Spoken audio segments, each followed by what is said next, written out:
Tener pues la posibilidad de presentar esta mesa de lujo es un privilegio para una servidora, compartirla con destacadas personalidades que en el ámbito tanto legislativo como académico han tenido oportunidad del abordaje de este tema y tienen ya una trayectoria y yo diría inclusive una lucha para atender la trata.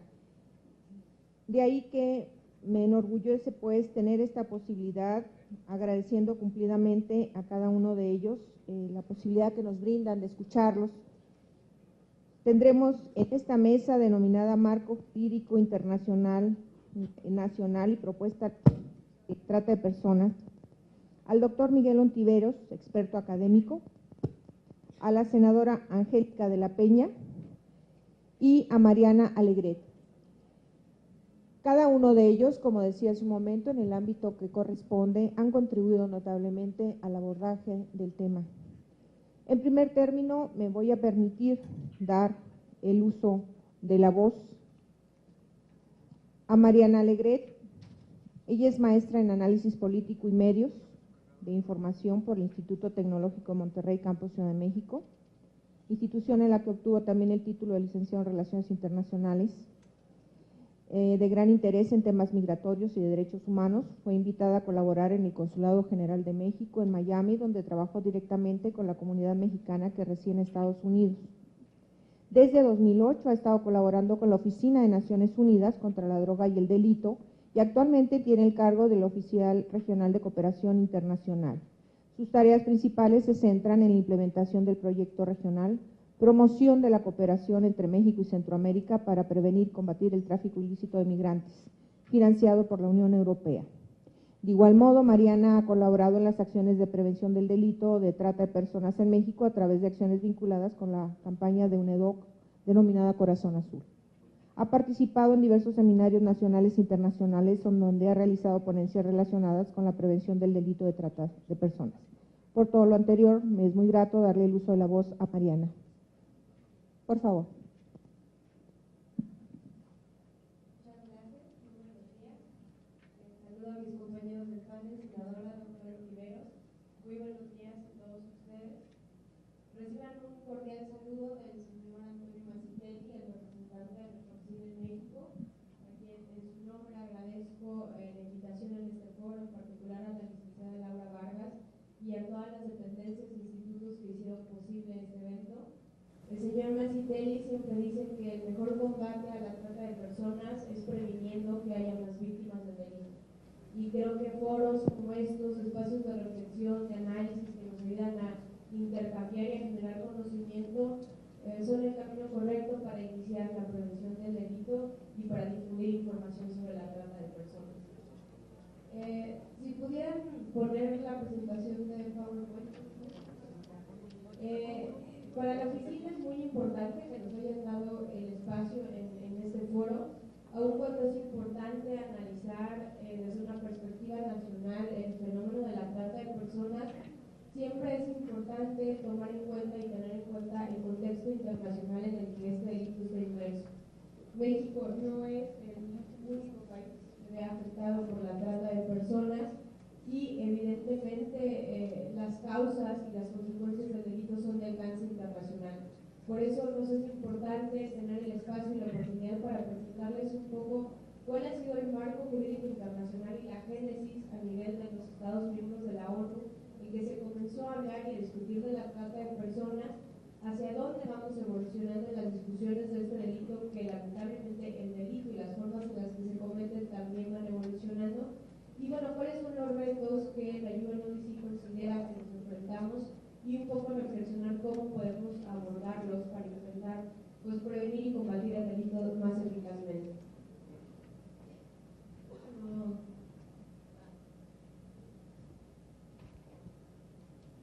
Bueno, quisiera comenzar, como el nombre de la oficina lo dice, pues somos una oficina enfocada a la prevención de la utilización de las drogas y también a la prevención y el combate del delito.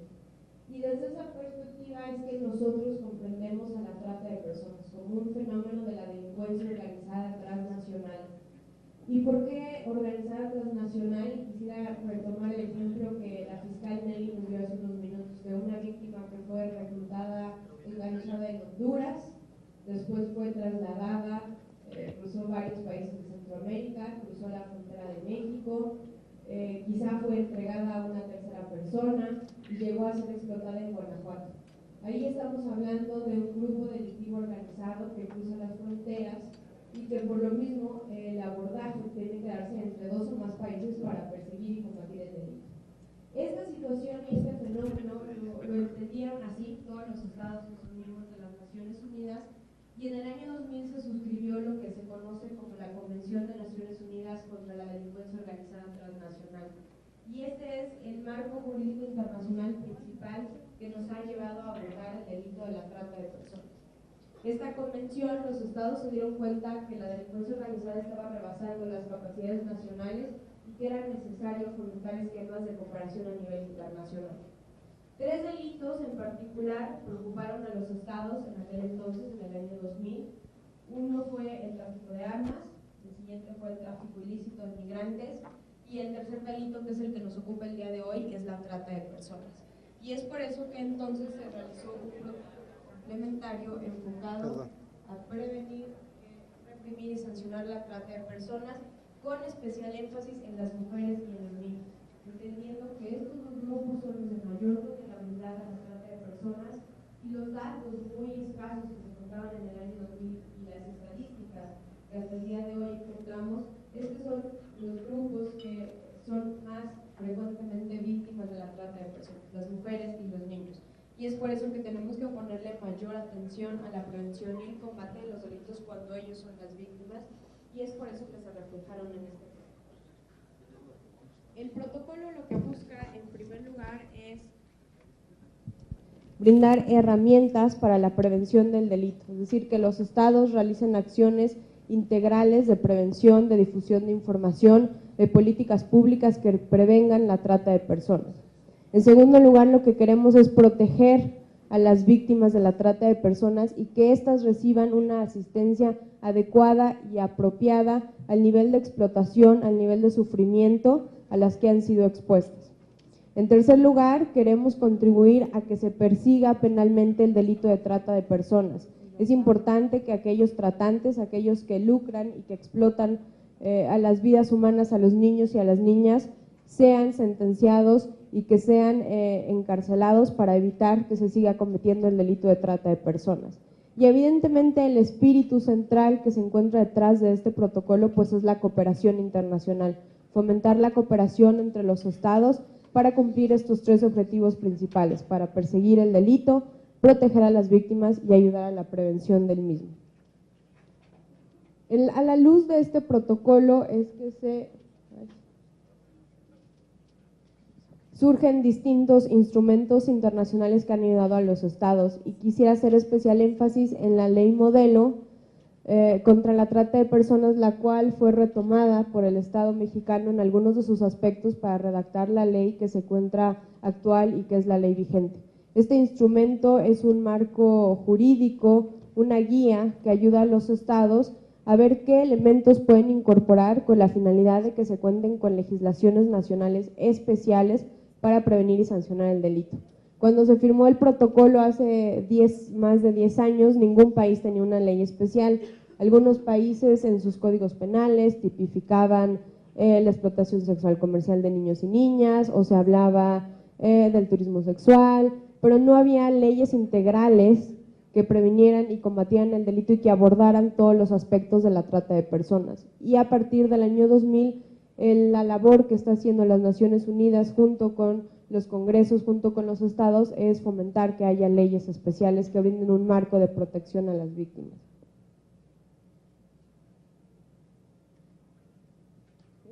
Bueno, quería presentarles otros instrumentos que hay en la materia, pero ahí va.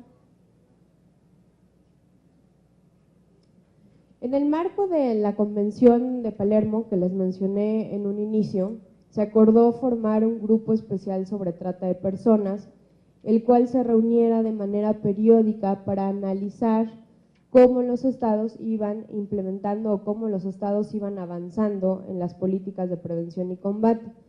No es un grupo de monitoreo ni un grupo de evaluación, simplemente es un grupo de intercambio que desde el año 2009 se va reuniendo de manera periódica. Lo que yo quisiera, porque no quiero detenerme en cada uno de los elementos que están en la diapositiva, sí es recalcar cómo ha ido evolucionando la discusión en torno a la trata de personas. En el año 2009 hablábamos de la importancia de contar con leyes especiales, la importancia de que se hicieran comisiones o mesas nacionales intersecretariales. Después evolucionó para hablar de otros temas como la trata de personas con fines de extracción de órganos. Es decir, la discusión ha ido creciendo y se ha ido adaptando como el delito mismo. Pero sí quisiera recalcar la discusión que tuvo lugar en el año 2012. Justamente este grupo de trabajo se reunió en noviembre de 2012 y es muy interesante los tres aspectos que se discutieron. En primer lugar, se abordó el tema de la demanda y de la colaboración entre el sector privado y los gobiernos. Mucho ha trabajado la sociedad civil, el gobierno, organismos internacionales, pero tenemos que involucrar a las empresas y al sector privado, uno, para que nos ayuden a prevenir el delito, dos, para que se den cuenta cuando ellos también son parte y están generando demanda de trata de personas. Es muy importante trabajar con el sector privado. Otro elemento que se abordó y que se analizó son formas de explotación que no se encuentran explícitamente en el protocolo de Palermo, pero que en algunos países, en algunos estados ya se han identificado. Inclusive la ley mexicana ya tipifica formas de explotación más allá de las que señala el protocolo. Y aquí me refiero a una discusión o un análisis que se hizo, por ejemplo, cuando los niños y las niñas son utilizados para el narcomenudeo, cuando son utilizados como mulas para cruzar drogas de una frontera a otra, cuando los niños y las niñas son explotados sexualmente en el turismo sexual. Es decir, cómo ha evolucionado, son utilizados en las guerras, en las guerrillas. Los estados se han sentado también a discutir cómo vamos a afrontar estas nuevas modalidades de la trata de personas que están enfrente, que quizá aún no hemos ni siquiera logrado superar las modalidades tradicionales de la explotación laboral, los trabajos forzados, explotación sexual, y ahora nos encontramos estas nuevas modalidades que utilizan también la delincuencia cibernética, es decir, cómo va evolucionando el delito. Y un tercer factor que se analizó son los factores que impulsan la trata de personas, es decir, si vemos y analizamos que todos los países son ya sea de origen, de tránsito o destino de trata de personas, es decir, todos los países del mundo tienen el problema de una forma u otra, ¿qué podemos hacer? ¿Cuáles son los orígenes y las condiciones sociales, políticas, económicas que están creando que haya un caldo de cultivo, por así decirlo, por este delito? Entonces, bueno, este marco, este panorama nos da cuenta de cómo se ha estado analizando el tema a nivel internacional. Y digo, no cabe resaltar que en todos estos grupos de trabajo siempre se cuentan con representantes de las delegaciones mexicanas. México siempre ha sido un actor bastante activo en todos los grupos de discusión sobre trata de personas y siempre presenta los avances que se van realizando en la materia en nuestro país. Algunas cifras para reflexionar tomando en cuenta este contexto internacional. La oficina publicó un reporte global en el año 2012 que recoge alguna información y algunos datos que proveyeron los mismos estados miembros de este protocolo. Algunos datos es 134 países o territorios cuentan ya con una ley que penaliza la trata de personas, es decir, más del 80% de los estados que han firmado el protocolo de Palermo se han comprometido a legislar y se han comprometido a cometer el delito. El número de países que aún no tipificaban el delito se redujo a la mitad entre el 2008 y el 2012, por lo que podemos ver que hay un avance en los últimos 6-7 años en el tema. Quizá las acciones comenzaron un poquito tarde, pero ya los estados están comenzando a trabajar. Sin embargo, sí en el número de sentencias condenatorias, las estadísticas, los países que reportan sentencias son bastante pocos y los números son bastante bajos. Esto está muy relacionado a lo que comentaba la fiscal, es un delito sumamente difícil de investigar, de probar, y a veces las legislaciones nacionales no lo hacen más fácil, pero sí es preocupante que el número de tratantes que se encuentran sentenciados a nivel global, a nivel internacional, es reducido.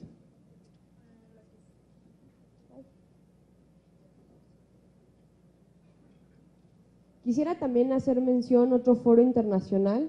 A 10 años de que el protocolo se firmó, la Asamblea General reiteró su compromiso en la prevención y combate de este delito y se adoptó lo que fue el Plan Global de Acción de las Naciones Unidas contra la Trata de Personas.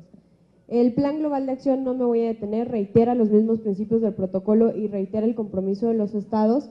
Lo más importante es que este plan se firmó el 30 de julio de 2010 y justo el año pasado se acaba de aprobar que el 30 de julio será el día oficial, el Día Mundial contra la Trata de Personas. Este 30 de julio que viene es el primer año que se va a celebrar este Día Mundial y invitamos, no queremos que sea un Día Mundial de la ONU, sino queremos que sea un Día Mundial de los gobiernos, de la sociedad civil, del sector privado, para que todos alcemos la voz contra la trata de personas. Y ya para concluir, después de este comercial de invitarnos a levantarnos el 30 de julio para hablar del tema, quisiera únicamente hacer mención, mucho hablamos de la prevención de la trata de personas en la población que podría ser vulnerable, que es muy importante hacer campañas focalizadas a los niños, a las niñas, adolescentes, a las familias, grupos indígenas. Pero este año la oficina lanzó una campaña que también está focalizada a reducir la demanda de trata de personas. Y la campaña se llama Sé un turista responsable. Y lo que busca la campaña es abordar todos estos delitos, la trata de personas, el tráfico de flora y fauna, el tráfico de artefactos culturales, el tráfico de drogas ilícitas y de productos falsificados, para que el turista, cuando viaje, esté consciente de que puede cometer alguno de estos delitos y ataquemos así la demanda. Quisiera finalmente leerles el mensaje que da esta campaña en lo que respecta a la trata de personas. La trata de personas es un delito atroz impulsado por la demanda. Cuando visites un país extranjero, no caigas en la trampa de fomentar la trata.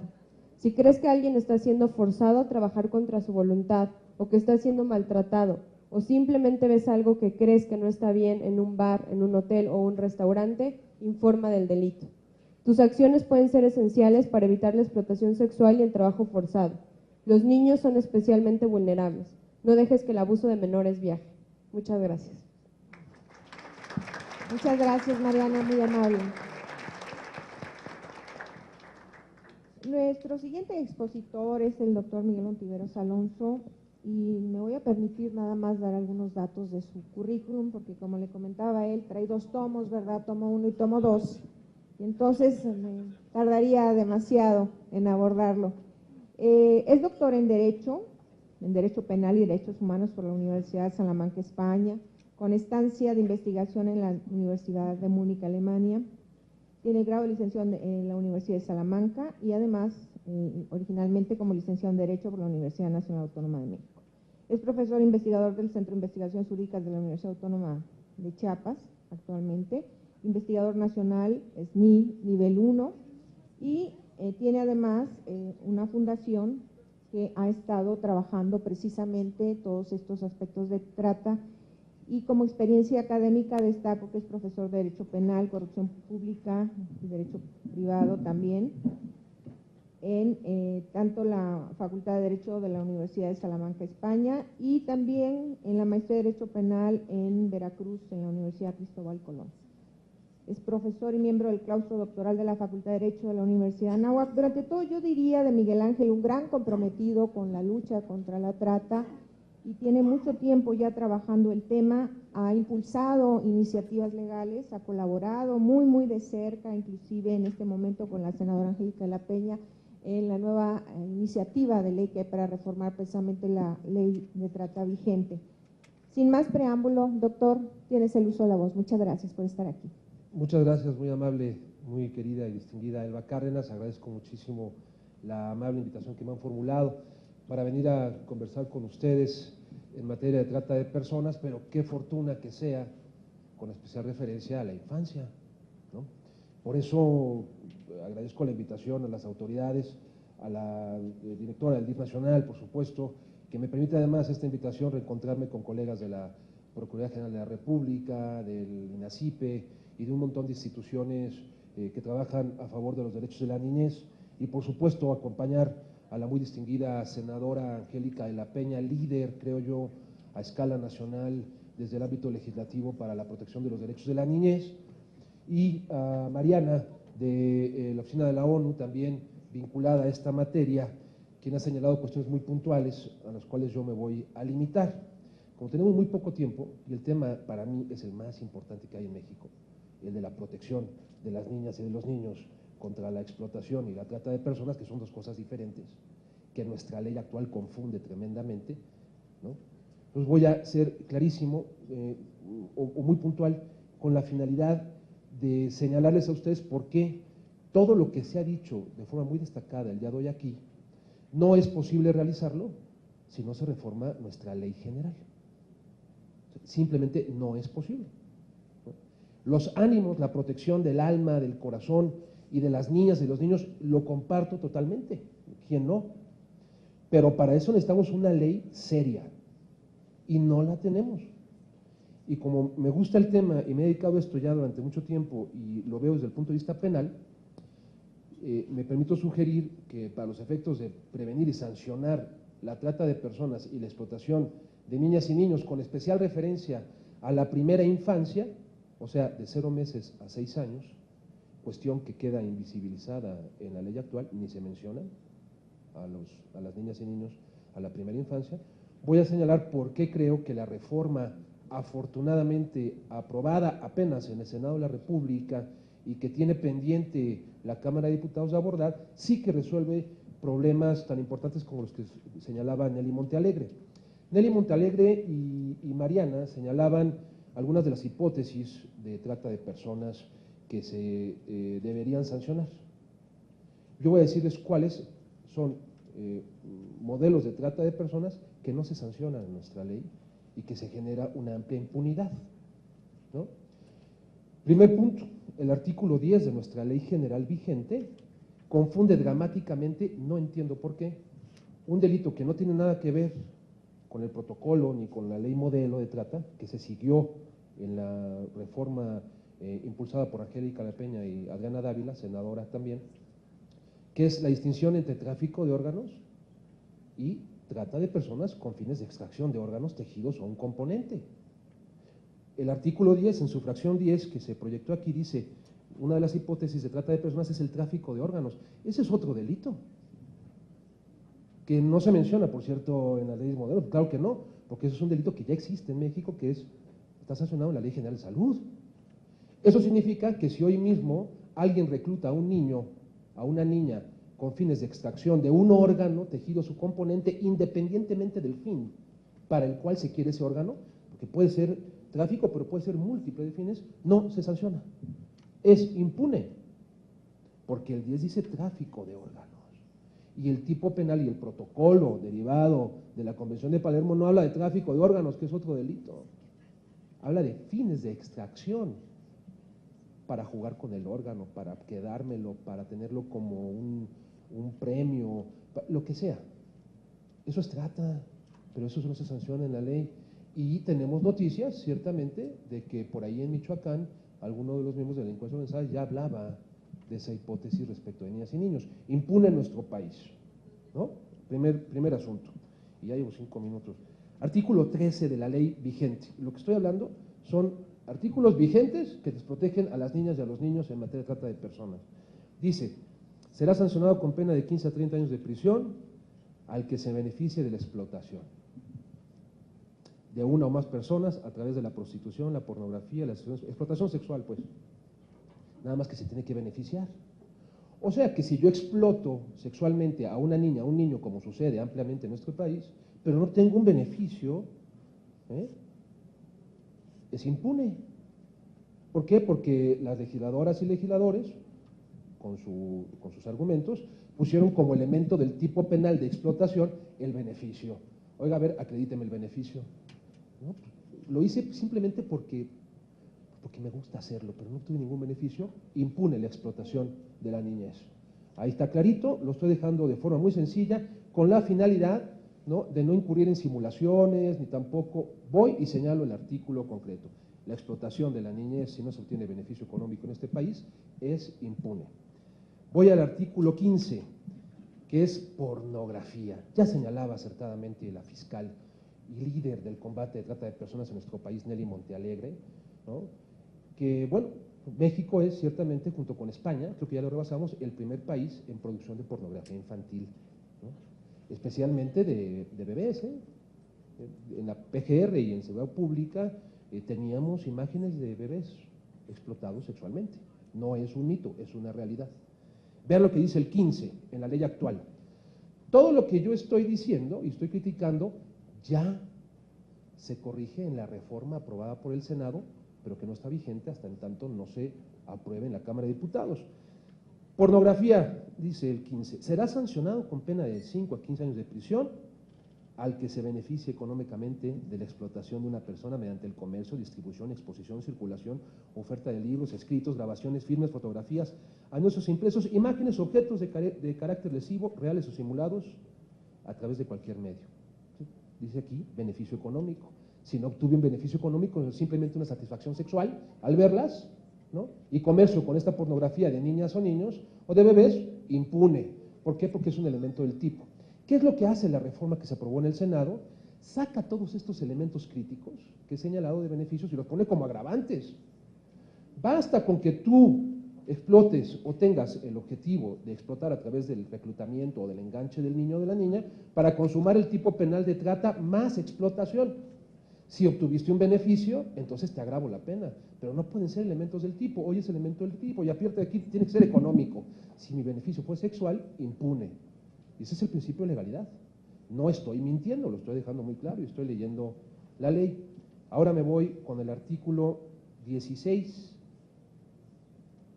También, dice, fíjense, se impondrá pena hasta 30 años a quien procure, promueva, obligue, publicite, gestione por cualquier medio a una persona menor de 18 años. Ahí lo tenemos. A un niño, según los instrumentos internacionales, un niño es de 0 a 18 años no cumplidos. A un niño que no tenga la capacidad de comprender el significado del hecho o no tenga la capacidad de resistir la conducta, a realizar actos sexuales o de exhibicionismo corporal con fines sexuales, reales o simulados, con el objeto de producir material a través de videograbarlas, audiograbarlas, fotografiarlas, firmarlos, exhibirlos o describirlos a través de anuncios y se beneficie económicamente de la explotación. Ya no insisto, si no me beneficia económicamente, y ese es un elemento súper difícil de acreditar por un agente del Ministerio Público, entonces me voy a mi casa. Por eso tenemos el grado de impunidad y creo que una sentencia o dos con base en esta ley. Porque no se puede.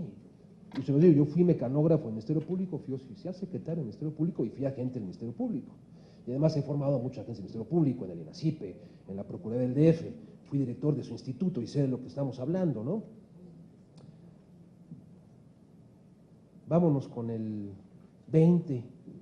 Sancionado de 5 a 10 años de prisión, el que obteniendo beneficio económico para sí o para un tercero, contrate aún sea lícitamente a otra persona para prestar servicios sexuales. Mismo problema, pero ahora sí voy a unos más graves y ya voy concluyendo porque llevo 10 minutos y no quiero abusar. Vean ustedes lo que se mencionaba. A ver, yo creo que hay una gran confusión. En la ley actual se habla de explotación laboral y perdónenme, pero el protocolo y la ley modelo no hablan de explotación laboral. Hablan de trabajo o servicio forzado, que son las hipótesis correctas de trata de personas, hablando desde el punto de vista técnico.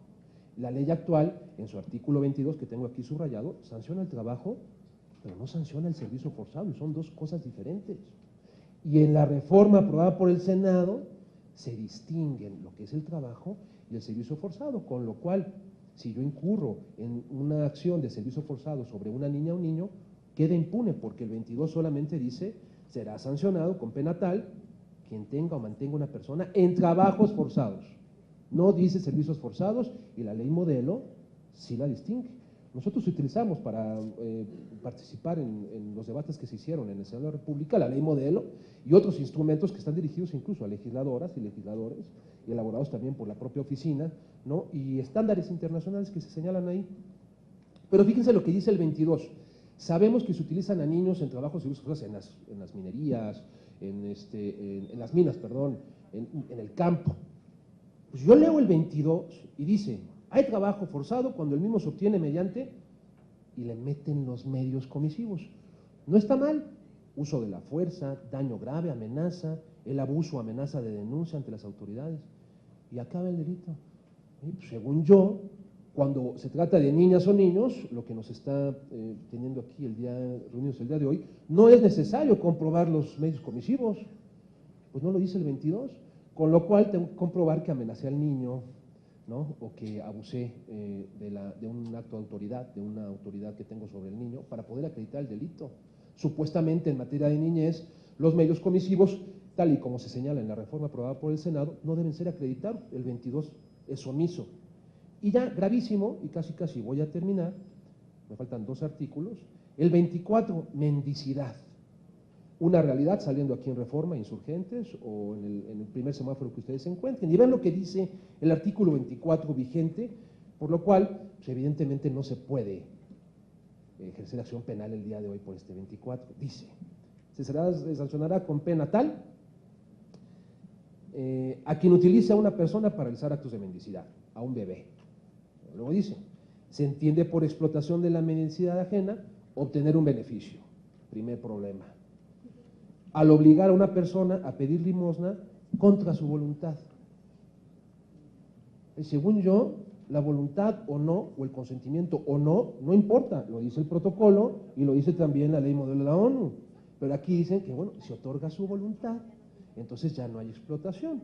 Pero sigue recurriendo a la amenaza de daño grave, un daño grave o al uso de la fuerza. Y nuevamente no dice a los niños y niñas. Entonces, si la víctima es un niño o niña, cuestión que nos interesa aquí, de todas maneras, para poder ejercer acción penal, el señor agente del Ministerio Público tiene que acreditar que se le engañó al bebé o que se le ejerció acción, coacción o uso de la fuerza. Es ridículo lo que dice aquí, ¿no? Va a pasar como a veces sucede, que quieren declarar a la víctima, al bebé o al niño de 4 años para poder acreditar el engaño o el uso de la fuerza. Esto tiene que ser reformado ya urgentemente. Tienen que debatir en la Cámara de Diputados. Y bueno, el artículo 30 es un artículo modelo para saber por qué nuestra ley no opera. Vean el artículo 30. Se impondrá una pena de 15 a 25 años a quien a cambio de un beneficio, nuevamente, o a través de una transacción comercial, obtenga un órgano, tejido o célula para lo cual no se haya obtenido el debido consentimiento. O sea, que el tipo penal incluye una causa de justificación para los tratantes o explotadores. Cuando se acredite que se obtuvo el consentimiento de la víctima, se excluye la responsabilidad penal. Es un desastre. Yo he querido poner aquí en evidencia, a través de estas breves reflexiones, que es muy bueno organizar foros y es muy bueno organizar debates y manifestarnos mediante cualquier forma contra la trata de personas. Pero eso, sin un instrumento fuerte y sólido que dé las herramientas a las fiscales, a los policías y a las juezas y jueces para poder acreditar el delito, es inútil. No funciona. Y nuestra ley actual, pues por eso no funciona. No estoy entrando a ningún debate de intereses políticos o de cualquier otra cosa, sería una brutalidad de mi parte tratándose de un foro de la niñez, aparte de que no es mi estilo. Lo que estoy haciendo como penalista es señalarles por qué se caen las sentencias, o cuando se dicta una sentencia y se condenó a un explotador, luego en amparo, pues yo lo saco. No quiero poner aquí un ejemplo de por qué simple y sencillamente la ley hoy en día tiene aspectos de inconstitucionalidad. Voy a solamente señalarles que hay elementos muy claros, con base en el 19 constitucional que señala el bien jurídico en contra de la trata de personas, para liberar a quienes estén procesados por explotación, cualquier modalidad de explotación hoy en día. Nuevamente, ¿por qué? Pues porque la ley señala que para acreditar el delito de trata de personas o de explotación, hay que acreditar que se puso en peligro la vida, la integridad, la libertad, el libre desarrollo. La reforma lo que hace, en armonía con las mejores prácticas internacionales, ahí está la Constitución española, la Constitución de Bonn, la Constitución mexicana, la nuestra, que dice libre desarrollo de la personalidad. Eso significa que las niñas y niños tienen el derecho, nosotros también, todas y todos, de ser como queramos, sin que nadie, especialmente explotadores o tratantes, tenga injerencia en nuestra doble dimensión de la persona humana, que es la interna y la externa, que es lo que se afecta cuando se comete el delito de trata y de explotación, el de esclavitud, ¿no? Hago un llamado a las instituciones para los efectos de que se pongan en evidencia estas fallas, yo creo que graves, de la ley general vigente, y a la Cámara de Diputados para que nos pongamos las pilas y debatamos acerca de qué está bien y qué está mal de la ley actual y se reforme para dar los instrumentos a las procuradurías, a quienes a veces se les imputan falta de capacidades para los efectos de acreditar los delitos, y no es cierto. Lo que sucede es que pues, la ley es inoperante. Les agradezco, para mí es un honor poder participar en este ámbito y los invito también a que trabajemos a favor de la visibilización de la primera infancia. Concluiría diciendo que la reforma que se aprobó en el Senado, por primera vez en la historia de este país, en materia de derechos de la niñez vinculados al sistema penal, visibiliza a través de esquemas de atención y de esquemas de agravación de la pena cuando la víctima pertenece a la primera infancia, de 0 a 6 años, que son las más vulnerables. Y sí que tenemos bebés y pequeñas niñas y niños siendo afectados por tratantes y explotadores. ¿Quién me va a decir que no? Muchas gracias, es un honor enorme. Muy amables.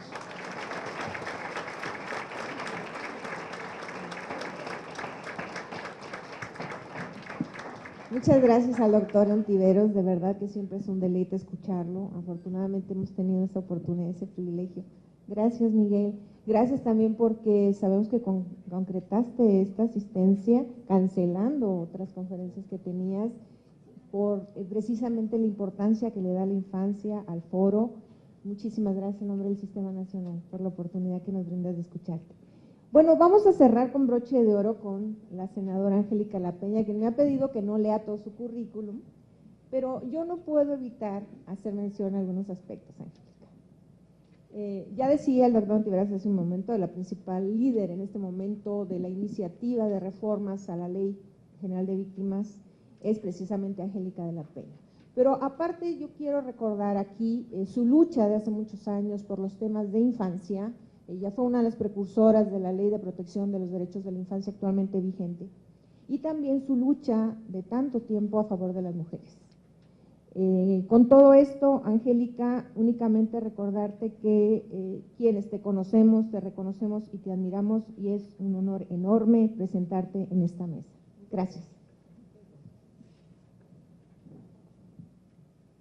Muchas gracias, Elba, y muchas gracias a la licenciada Laura Vargas que me invitó a estar con ustedes en estos importantes eventos de análisis y de discusión, debate, y por supuesto que nos permita seguir trabajando a cada uno de quienes estamos aquí, a cada una de las personalidades que se encuentran aquí, para que podamos lograr realmente que las niñas y los niños y adolescentes sean reconocidos plenamente como sujetos de derechos. Me parece…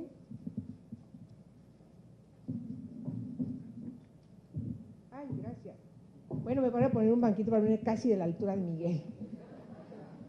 Sí, yo soy muy bajita y eres muy grandote. Entonces, gracias, qué amable. Bueno, ciertamente estamos ante un problema muy grave en el país.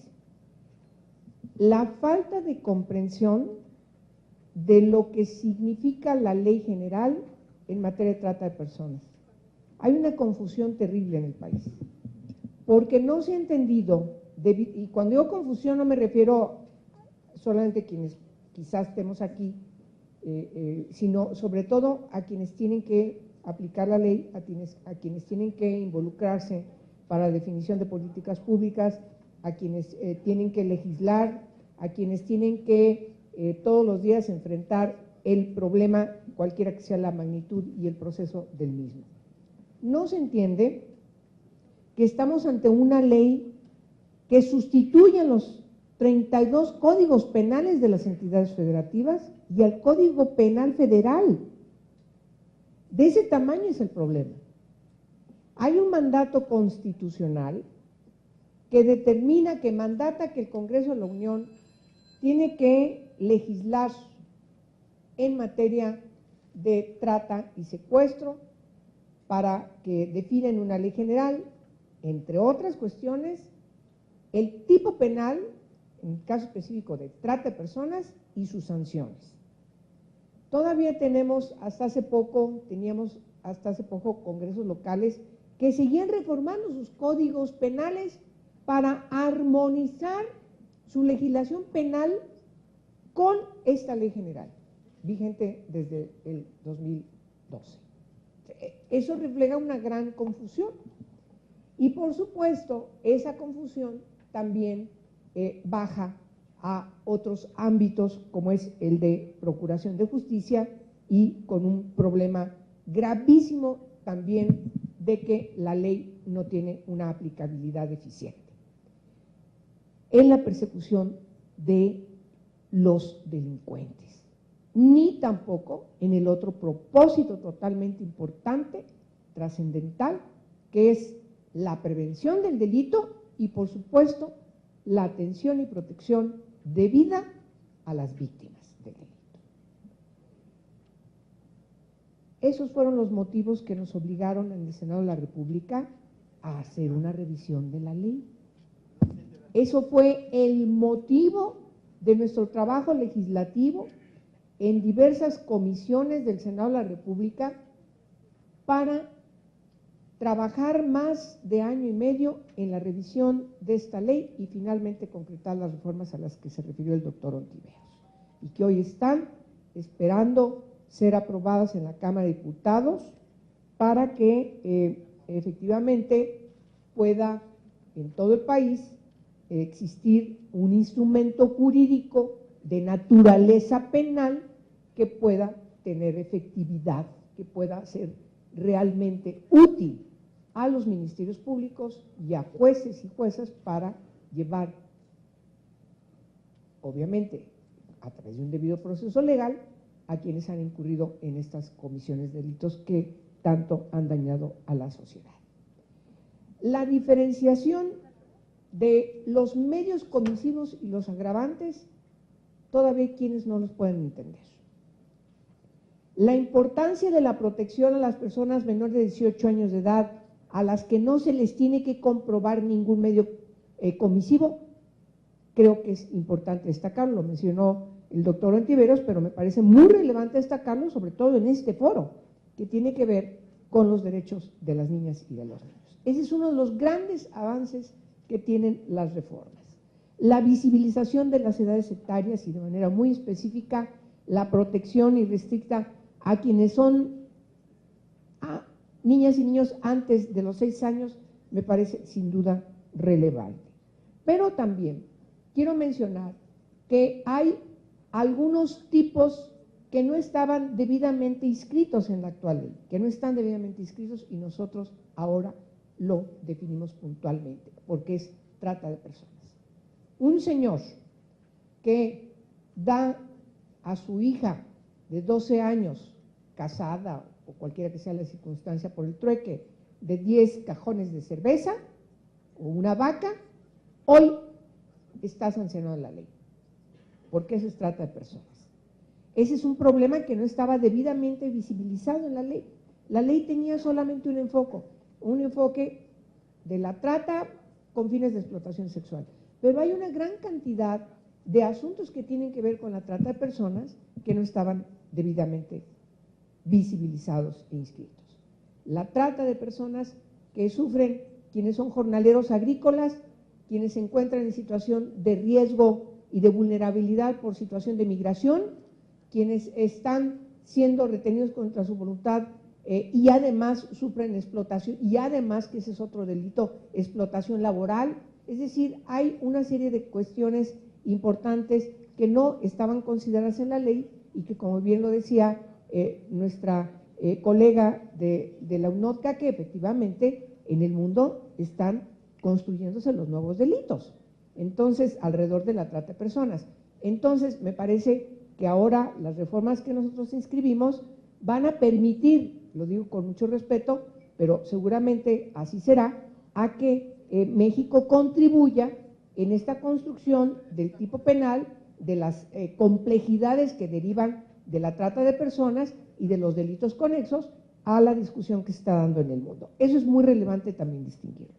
Finalmente, voy a mencionar que Dentro del catálogo de los derechos de las víctimas, quiero destacar de manera muy relevante que se reconocen derechos especializados como son el derecho a la protección, a la intimidad, a la asistencia, a la salud, a la educación, empleo, reunificación familiar, restitución de derechos, acceso a la justicia, reintegración social, reparación integral y compensación.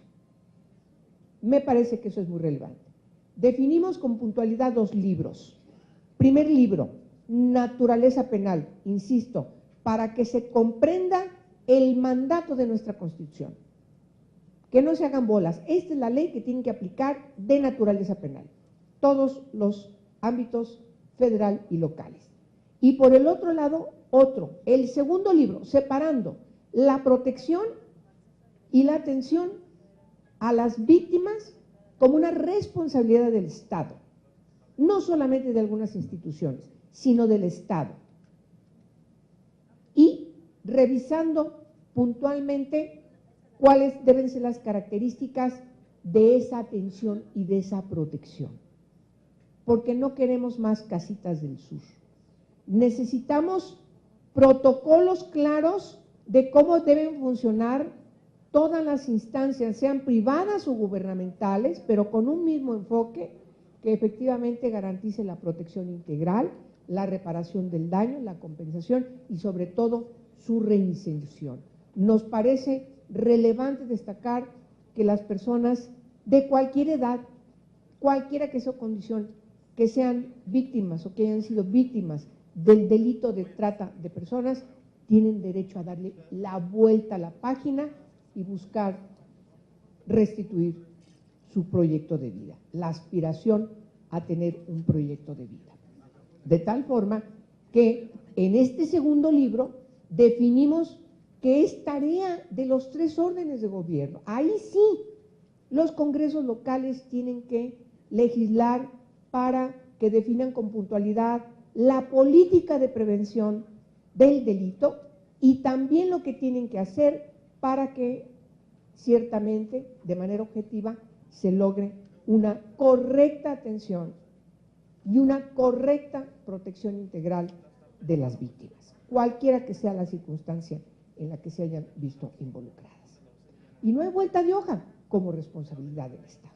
De tal manera que los avances nos van a permitir ahora, porque yo estoy confiada que la Cámara de Diputados lo resuelva pronto, vamos a poder tener una ley que ciertamente corresponda a los mandatos que, por cierto, nos vinculan con los tratados internacionales que México ha aprobado, pero también con nuestra responsabilidad como parte del gobierno, del ámbito legislativo y, por supuesto, quienes tienen que instrumentar esta ley para que haya una persecución de los delincuentes, que no se amparen, como perfectamente bien nos lo plantea aquí el doctor Ontiveros, de que sí, tenemos una gran cantidad de procesados, pero al final de cuentas muy pocos llegan a la sentencia y quienes llegan a la sentencia simplemente por los vacíos, las incongruencias de la actual ley, se corren enormes riesgos, como aquí ya nos lo planteó Nelly Montealegre, pueden salir felices de la vida otra vez en libertad.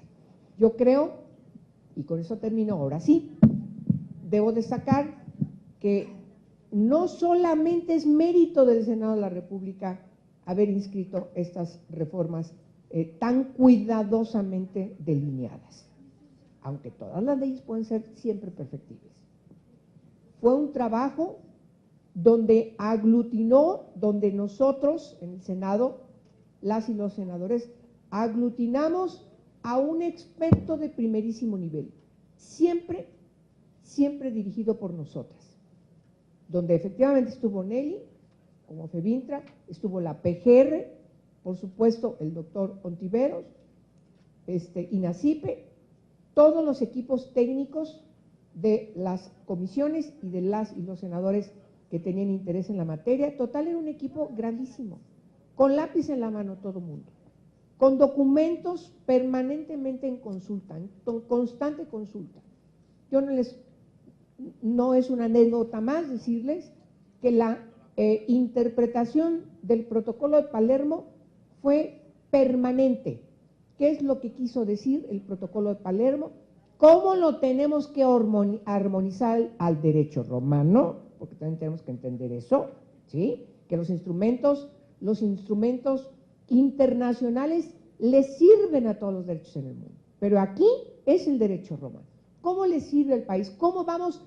En eso estriba la armonización. Justamente, no es copy-paste, no, es cómo voy a armonizar el precepto del tratado internacional a la legislación nacional, de tal manera que haya congruencia, pero no solamente en el ámbito nacional. Debemos recordar que estamos frente a un delito inscrito en la delincuencia organizada transnacional, de tal forma que también tuvimos que estar siempre visibilizando cómo en la persecución del delito y sobre todo de manera muy concreta en la definición de los medios comisivos, teníamos que empatar con la cooperación internacional para lograr la persecución de estos delincuentes que hoy están en México, mañana están en Jamaica y en la noche de mañana están en Brasil y al otro día desayunan en Japón, qué sé yo. Entonces, me parece muy relevante que en esta reunión ustedes sigan revisando cada uno de estos temas que están inscritos en las mesas y que seguramente van a permitir que actuemos con un solo enfoque para la persecución de este delito y para la protección de vida de las personas menores de 18 años de edad. Agradezco mucho al DIF y a su directora la invitación a estar aquí con ustedes. Buen día.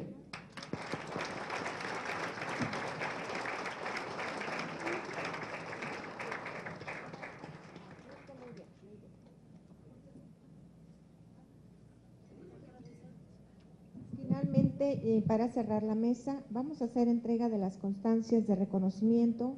Nuestra titular, la licenciada Laura Vargas, hará entrega de las constancias a Mariana, al doctor Ontiveros y a la senadora Angélica Lapid.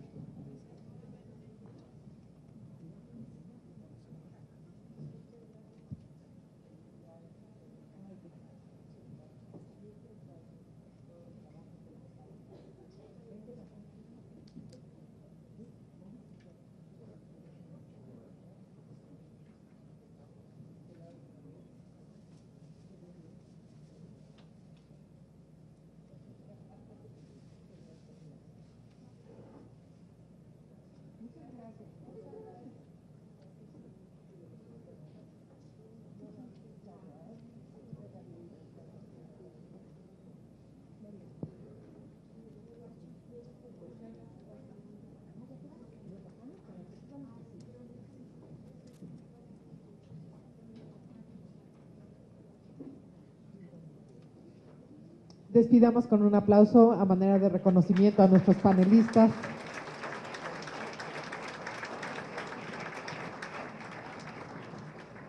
Y tomaremos un receso, por lo que les invitamos a tomar un café.